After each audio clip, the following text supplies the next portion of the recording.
Well, hello, my friends. I am so happy to be here with Dr. Viv Ewing. She's the president and CEO of Children's Square USA. We're talking about a walk coming up.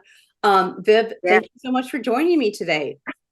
Hi, Andy. So glad to join you and your audience today to talk about our fantastic walk that's coming up on the 22nd of July.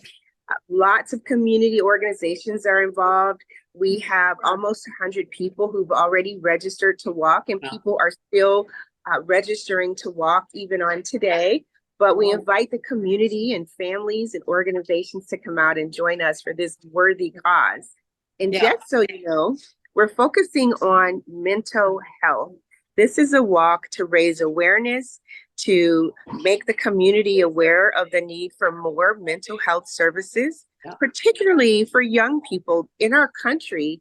We have a mental health crisis when it comes to youth and adolescents. And so we want to be a part of the solution, but we invite the community and your dog, your cat, bring them all out for the walk on the 22nd.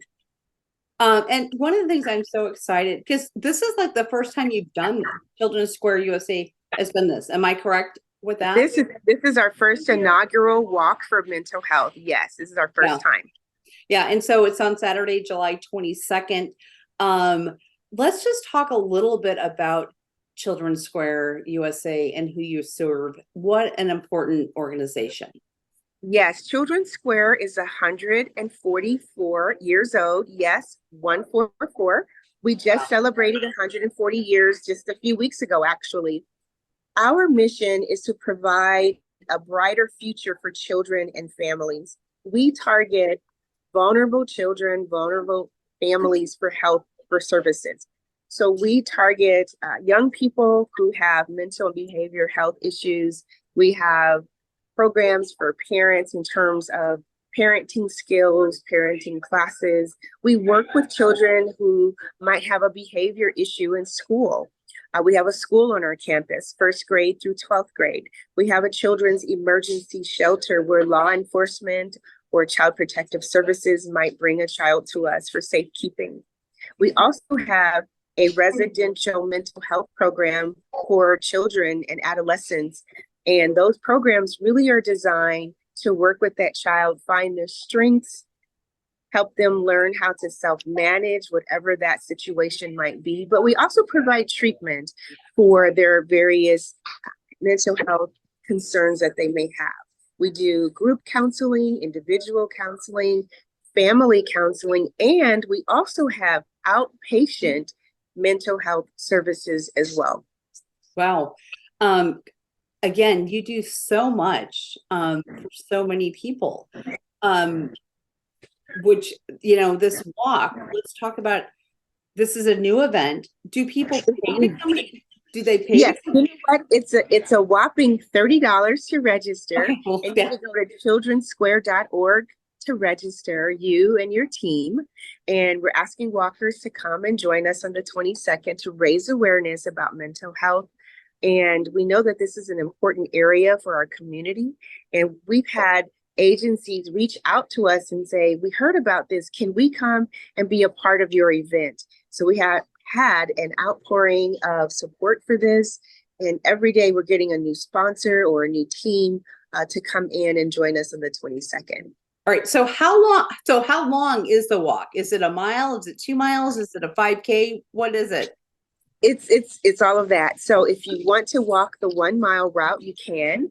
If you want to run the route, you can do that as well. Or if you want to take the 5 mile option, you can do that as well. We tried to make it family friendly. So whatever route you want to take, we'll have them all mapped out for you and your team. And we even have a shaded area for those who want to sit and just join us and sit in the shade if you don't want to walk. So really, no matter what your interest is, we have something for you. This event will have events for children like face painting and balloons. We'll have information booths from community organizations, and we'll have time to just socialize, eat some healthy food, and see old friends and new friends. Yeah. And where is the walk at? at the Tom Hannafin Park, and Okay. we're going to start there, and we're going to walk across the Bob Carey Bridge over to the Nebraska side. We've touched base with the Luminarium over there, and they're willing to have people come over and walk through the Luminarium. Oh, So it wow. really is a joint effort across the community.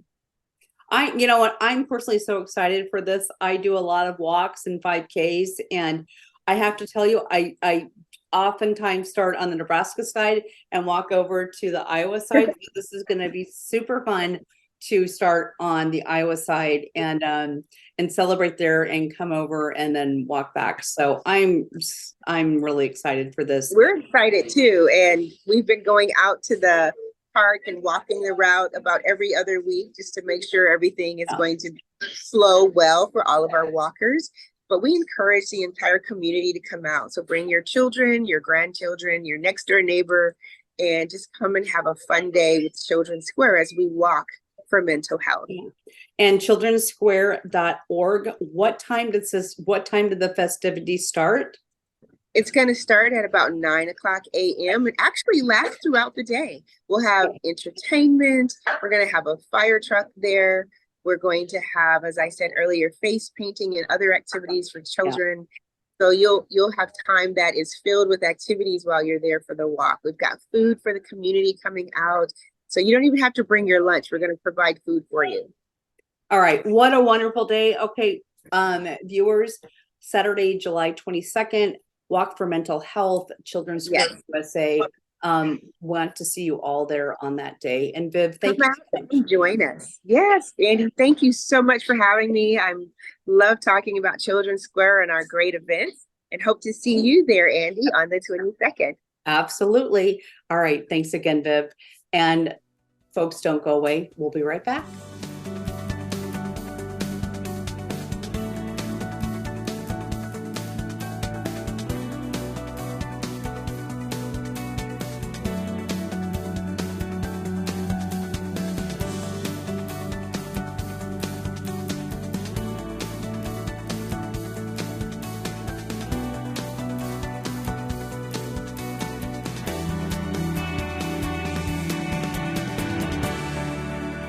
Well, hello, my friends. I am excited and happy to be here with Candace Gregory. She is the president and CEO of the Open Door Mission. Candace, it's so good to see you. It's been a while. Yes, it has been. And here we are in the throes of summer heat. I know. I think our last conversation was probably around the holidays. And, as we talk about with I think all nonprofits, but Open Door Mission, I mean, the need is 365, 24/7. So what's happening? What happens this time of year? And what are your needs? Yeah, Andy, it's true. A lot of times seasons change, but hunger remains. And in the summertime, there's a couple things that happen. One is the social issue of domestic violence. Women can leave their abuser, and they can do that safely because school is out. And don't have to worry about their children being tracked in school. So they can really escape safely during the summer months. So our need at the Lydia House skyrockets during the summer months as women escape domestic violence.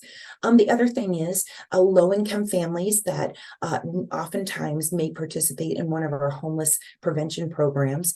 Those families that are working, but just struggling to earn a livable wage. Now, in the same income, they have for every child 10 more meals because they qualified for the breakfast program and the lunch program at school. Okay. And see a huge increase in our Manna food pantry. Along with that, giving in comparison to this time last year is down by about 39%, and our costs are up by about 17%. That should be no surprise because it doesn't matter how large or small your family is, you're feeling the effects of the costs. And at the same time, the food insecurity issues are truly, really present in our community. Yeah. Wow. A lot. My gosh, a lot going on. And again, don't often have a conversation with you this time of year. So it's interesting to hear. I know, a lot of times the holidays were focused on just the holiday giving and what you're doing there. So that it's interesting to see just how kind of the seasons, what your needs are. They're always different. They dictate what our driving force is and trying to be proactive. In fact, we were planning for our Camp Plus Care program way back in January, right after I was talking to you. We were putting Yeah. together a plan for children experiencing homelessness to have a safe therapeutic environment for the 12 weeks they're out of school. And wouldn't you know, just 3 weeks before the last day of school, Andy, our partner said, Candace, we have not been able to hire enough staff to facilitate all of your children at one location. We were, Okay. what? Because what do you're like, Yeah. and 128 school age children, because we have Right. parents that are in school themselves, they're in GED, they're furthering their education at trades, they're working, they're looking for housing. There's diverse reasons why people are at the Open Door Missions Lydia House. And so we very quickly had to put a plan of action. And, this is a positive thing that came out of COVID, Andy, because we've been there before. And so we Yeah. were to pull all of our staff from our administration and development to donate 1 day a week to camp to cover that shortage. And so it's kind of fun. We get to be involved in animal therapy and art therapy Yeah. and crafts and the activities. And no one does your work. It's on your desk when you get back, but you still have a lot of fun, and work made fun gets done. Yeah. Well, let's talk a little bit about how the community can help. Specifically right now during the summer and Absolutely. into fall. I know for many families, by about the second week of summer vacation, kids are saying, I'm bored. I'm bored. There's nothing to do. And so we really encourage families, because we are family friendly, to Yeah. visit our website at opendoormission.org and look at all the volunteer opportunities that you and your family could do together to make an impact. But at the same time, it's very educational for our children to learn at a young age the importance of making good decisions, Andy, staying in school, saying no to drugs, but at the same time, knowing that our 2 hours of time makes a difference in hundreds Yeah. of other people's lives is huge to learn at a young age, because I truly believe it becomes part of your lifestyle. Yeah, no, I absolutely believe that too. And that is great to go to the website and check it out and see what's going on. So we talked a little bit about the volunteers. People can come down and volunteer. The kids camp. What are other things that people would sign up to volunteer for? Absolutely. Well, everybody asks, well, what could kids do? Oh my goodness. You can collect hangers that are empty so they can be refilled. You can actually stock the shelves with gently used items such as toys. You can fill the food pantry shelves. Over in the dining room, you can actually, even though you may not be 16 plus, which means you can serve hot food, Sure. you can absolutely be the best napkin passer outer. You can pass out the desserts. There's lots of things that children take pride in doing.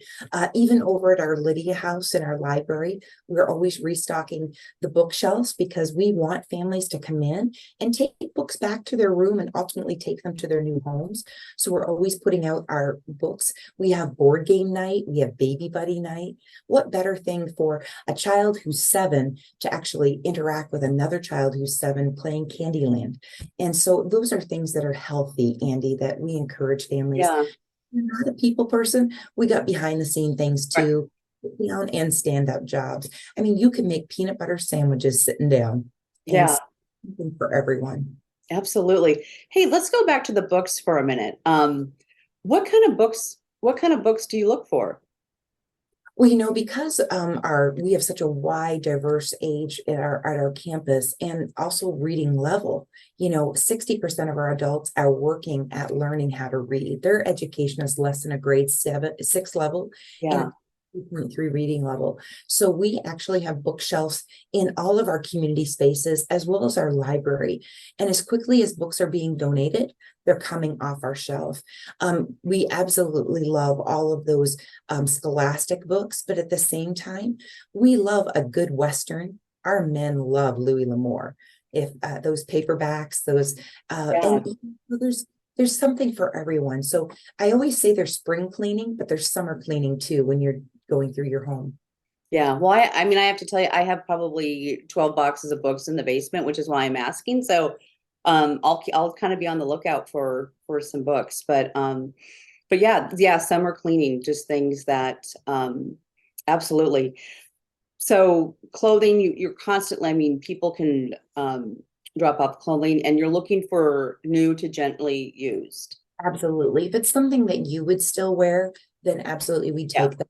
If it's something that's got a button missing, broken zipper, maybe a rip or tear, just put that in a Walmart bag, Target bag, and write bail on it, BALE, because we bail those and we actually sell those for rags, Andy. And Okay.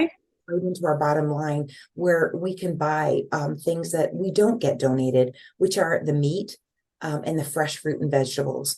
And so we are into recycling, and Yes. we recycle everything from paper to plastic to aluminum and to textile. And so a lot of our donors know that. And they bring us things because they know that we turn that into cash, being a good steward, and we're able to use that on some of those bottom line items that we're purchasing. Yeah. And where do you have a couple locations where you drop off stuff or? We absolutely do. On our main campus next to the airport Mhm. is one of our main drop-off Right. locations.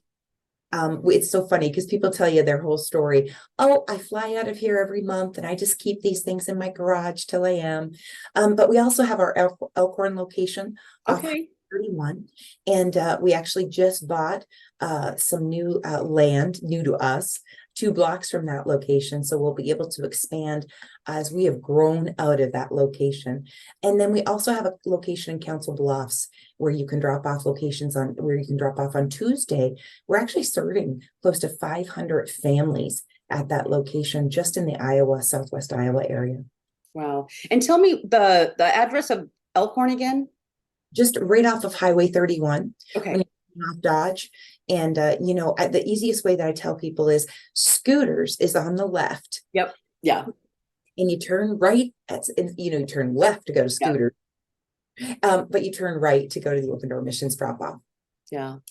Why don't we talk about, you've got a couple of things to talk about, but just tell us briefly like the history of the Open Door Mission.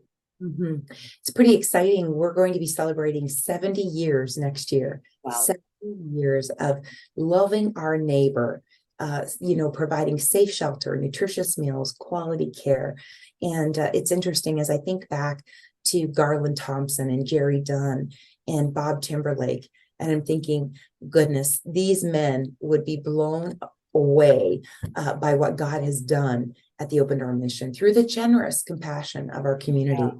Because Yeah. we can't do what we do without the community. And being able to offer 40 programs for free, being able to see lives transformed, but also seeing the cycle broken. That's where, true transformation happens. And you've been there how long? I mean, you've been there for a while. I've been there 28 years. Oh my God, goodness. 9. You started when you were 9. Wow. What it feels like. But I do have, everybody says, Candace, what's next? Well, we're getting ready to turn ground on a new hospitality center in the middle of our campus.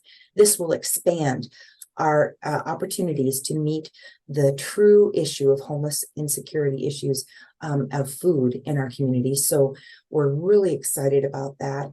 And right behind that, we have 2 tax credit programs with more per permanent supportive housing. But Andy, when those projects are done, we have no more land. So Yeah.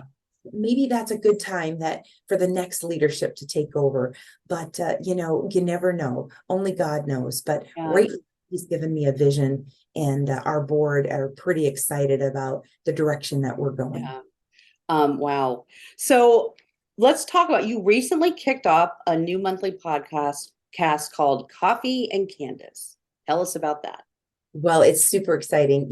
During COVID, we did Coffee with Candace. People would send me their mugs, their favorite mugs. And so I've got all of these mugs. That's pretty fun because I'm a foo-foo coffee drinker, not a black coffee drinker. But, we did that during COVID to keep people up to date. And then as COVID finished, we said, well, there's no need. Well, goodness, did we ever get a backlash? People Okay. were what do you mean there's no need? We love hearing all the updates. So we actually retract and said, okay, we can't do it every week, but we could do it once a month. And we are going to move to more of a podcast format. Mhm. So we just actually recorded our first Coffee with Candace, and it hit Spotify, I believe, this month, before the end of the month. And it was so fun, Andy. It was a lot of fun just talking about what God is doing at the Open Door Mission. Yeah. And also highlighting a story of hope. We actually had some of our children share about their excitement of camp this year, learning how to swim, making a s'more, all of these different things. And I couldn't believe it. In 20 minutes, it was gone just like that. Right. Yep. Yeah. It goes quickly. But I think that's great. To be able to talk about that each month, and the community wants to know. So, and we changed. And so, backed by popular demand is Coffee with Candace, just in a new format. I love it. So people, again, opendoormission.org, so much information on your website. And again, it's just, I mean, it's great to talk to you and really kind of look at what, the need again is 365, 24/7. But yeah, during different times of the year require different things. So Absolutely. And we know during the school year, people just don't have the time like they do when kids are in school and they're not doing those extracurricular activities. So it's a great time to start volunteering and making it part of your lifestyle. Yeah. All right, Candace, thank you so much. It's so good to see you, as always. Have a great day. Yeah, you too.